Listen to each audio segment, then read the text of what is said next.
Sebagai sebuah agama, Islam tentu memiliki sejumlah hukum yang menjadi patokan dalam mengatasi berbagai masalah. Kali ini kita akan memahami dasar-dasar hukum agama Islam tersebut. Perlu diketahui, hukum, peraturan atau norma adalah suatu yang mengatur tingkah laku manusia dalam masyarakat.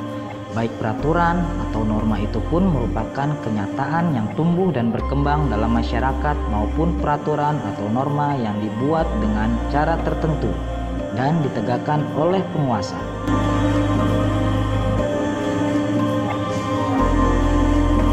Dengan adanya hukum dalam Islam, berarti ada batasan-batasan yang harus dipatuhi dalam kehidupan.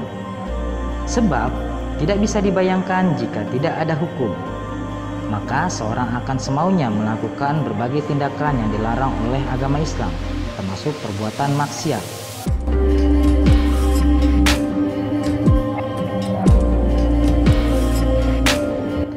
Lantas, apa saja dasar hukum Islam? Berikut kita akan mengupas secara detail dasar-dasar hukum Islam tersebut.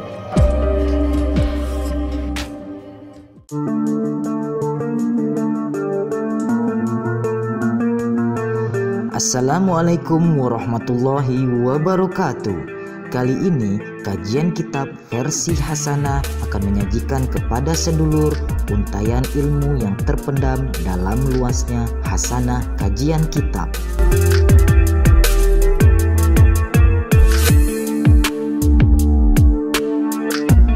Al-Quran.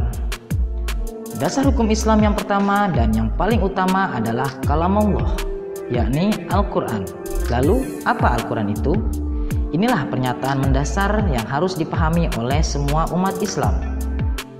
Perlu diketahui, secara bahasa, kata Al-Quran adalah bentuk masdar dari kata qira'ah yang bermakna membaca. Sedangkan, menurut istilah, Al-Quran adalah firman Allah yang diturunkan kepada Nabi Muhammad SAW yang termaktub dalam mushaf-mushaf atau lembaran-lembaran yang diberi jilid, yang disalin dengan jalan mutawatir yang membacanya bernilai ibadah. Dari definisi tersebut dapat dirumuskan bahwa Al-Quran adalah sebagai berikut. Pertama, firman Allah Subhanahu wa Ta'ala yang diturunkan kepada Nabi Muhammad SAW melalui malaikat Jibril.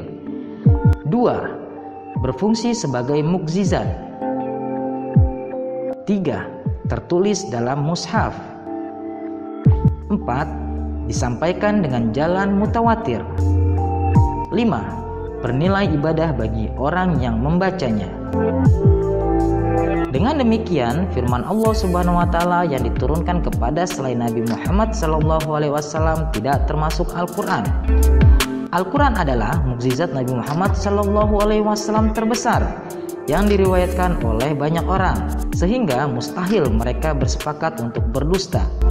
Sementara itu, jika kita membaca dengan niat ikhlas, maka Allah Subhanahu wa Ta'ala akan menerimanya sebagai suatu ibadah, dan kita pun akan diberi ganjaran pahala oleh Allah Subhanahu wa Ta'ala atas bacaan tersebut. Sebagai dasar hukum yang paling utama, Al-Quran diturunkan dengan sebuah tujuan, yang salah satunya adalah membina umat manusia, sehingga mereka mampu menjalankan ajaran agama yang kekal ini, sekaligus menjadi khalifah atau pemimpin di muka bumi. Al-Quran membina mental dan jiwa, fisik dan akal, serta akhlak dan perilaku mereka, sehingga mereka bisa mencapai derajat yang tinggi dan mencapai sisi kemanusiaan. Akhirnya, diharapkan mereka sanggup meraih posisi insan kamil atau manusia yang sempurna, sebagaimana yang diharapkan oleh Al-Quran. Selain tujuan tersebut, ada beberapa tujuan lain diturunkannya Al-Quran sebagai dasar hukum Islam. Pertama, memimpin manusia ke jalan selamat dan kebahagiaan.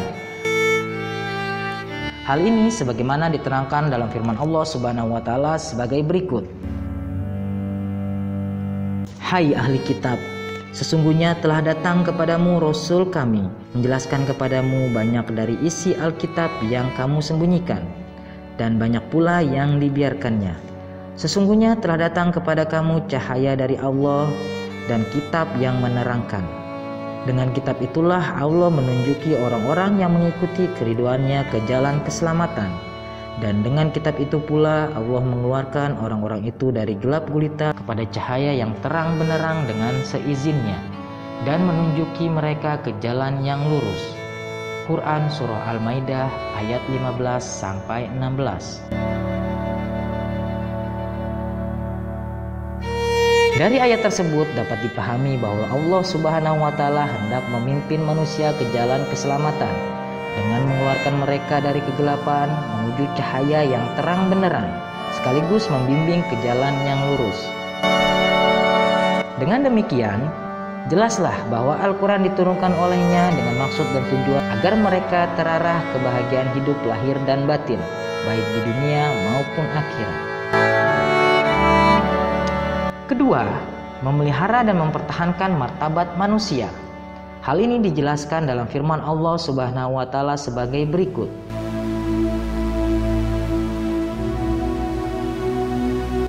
Sesungguhnya kami telah menciptakan manusia dalam bentuk yang sebaik-baiknya.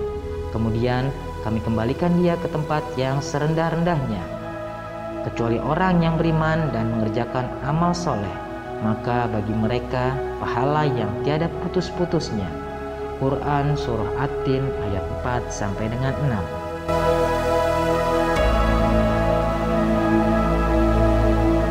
Al-Quran mengajarkan iman dan mengatur amal soleh itu sesuai kehendak Allah Subhanahu wa Ta'ala. Dengan demikian, Al-Quran bermaksud dan bertujuan hendak memelihara dan mempertahankan martabat manusia.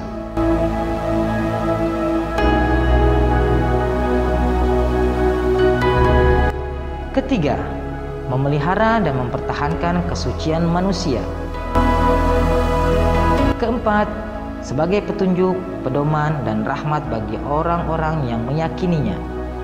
Ini dijelaskan dalam firman Allah Subhanahu wa Ta'ala sebagai berikut. Al-Quran ini adalah pedoman bagi manusia, petunjuk dan rahmat bagi kaum yang meyakini. Quran Surah Al-Jathiyah ayat 20.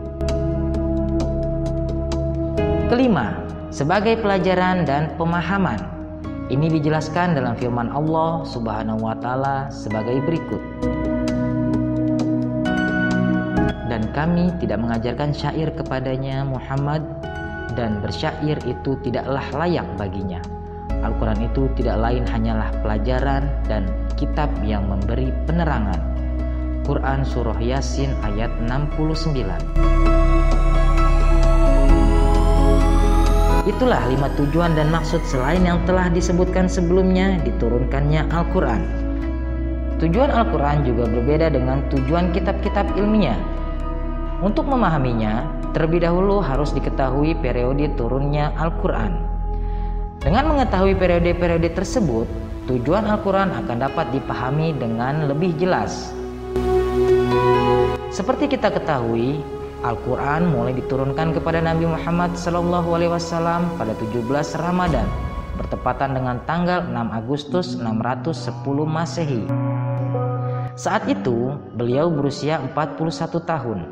Wahyu yang pertama diterima oleh beliau adalah Quran Surah Al-Alaq ayat 1 sampai dengan 5 sewaktu beliau berada di Gua Hira.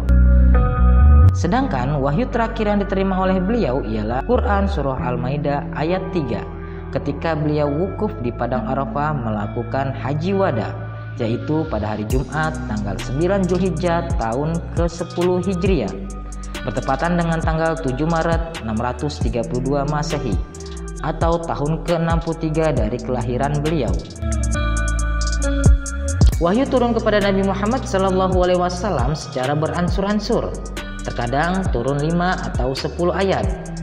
Tetapi ada pula satu surah lengkap turun sekaligus seperti Al-Fatihah, Al-Ikhlas, Al-Falaq, dan lain sebagainya. Penyampaian Al-Quran secara keseluruhan membutuhkan waktu 23 tahun, yakni 13 tahun sewaktu Nabi Muhammad SAW masih tinggal di Mekah sebelum hijrah dan 10 tahun saat di Madinah sesudah hijrah. Ayat-ayat Al-Quran yang turun sebelum hijrah disebut surah Makkiyah. Sedangkan yang turun sesudah beliau hijrah dinamakan surah Madaniyah. Dengan demikian, masa diturunkan Al-Quran dapat dibagi menjadi dua periode, yakni periode Mekah, masa sebelum hijrah, dan periode Madinah, masa sesudah hijrah. Penjelasan lengkapnya ialah sebagai berikut. Masa sebelum hijrah adalah ketika Nabi Muhammad SAW masih berdiam di Mekah sejak turunnya ayat-ayat pertama kali 17 Ramadan tahun ke-41 dari usia beliau hingga permulaan Rabiul Awal tahun ke-54 dari usia beliau. Semua surat dan ayat diturunkan pada periode ini disebut surah atau ayat Makkiyah. Masa sesudah hijrah ialah setelah Nabi Muhammad SAW berhijrah dari Mekah ke Madinah, yaitu sejak permulaan bulan Rabiul Awal tahun ke-54 dari usia beliau sampai 9 Zulhijjah tahun ke-10 Hijriah atau tahun ke-63 usia beliau. Semua surat atau ayat diturunkan pada periode ini dinamakan surah atau ayat Madaniyah.